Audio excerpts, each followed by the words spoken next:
Sir ಅದು ನೀವುಗಳು ಅದನ್ನ ಆಯ್ಕೆ ಮಾಡ್ಕೊಂಡ್ರೆ ಸರ್, ಆ ಥರದ್ದು ಏನಿಲ್ಲ. ಎಷ್ಟೇ ಇದ್ರು ನಾವು ಒಂದು ಫ್ಯಾಮಿಲಿ ಸರ್.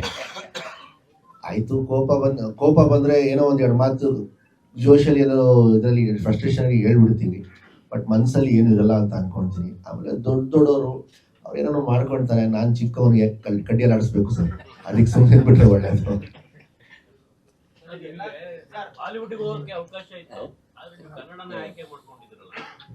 ಅದು ನಿಯತ್ತಲ್ವಾ ಸರ್, ನೀವು ಖುಷಿ ಪಡ್ಬೇಕಲ್ಲ ಸರ್. ನಾನು ಅಷ್ಟು ನಿಯತ್ತಾಗಿದ್ದೀನಿ ನನ್ನ ಭಾಷೆಗೆ, ನನ್ನ ನಾಡಿಗೆ. ಸೊ ನೀವು ಹೆಮ್ಮೆ ಪಡ್ಬೇಕಲ್ಲ ಸರ್.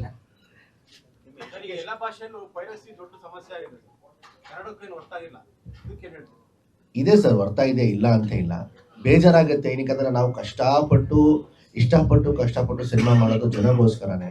ಕೆಲವರು ಅದನ್ನ ಪೈರಸಿ ಮಾಡ್ತಾರೆ, ನಮಗೆ ತುಂಬಾ ಲಾಸ್ ಆಗುತ್ತೆ. ಮಾಡೋರು ಮಾಡ್ಲಿ ಬಿಡಿ ಸರ್, ಅವ್ರ ಖುಷಿನ ಅವ್ರ ಹೊಟ್ಟೆ ಪಾಡ ಮಾಡ್ಲಿ ಬಿಡಿ, ಸಿಕ್ಕಾಕೊಂಡ್ಬೇಡಿ ಅಂತ ಹೇಳ್ತೀನಿ ಅಷ್ಟೇ.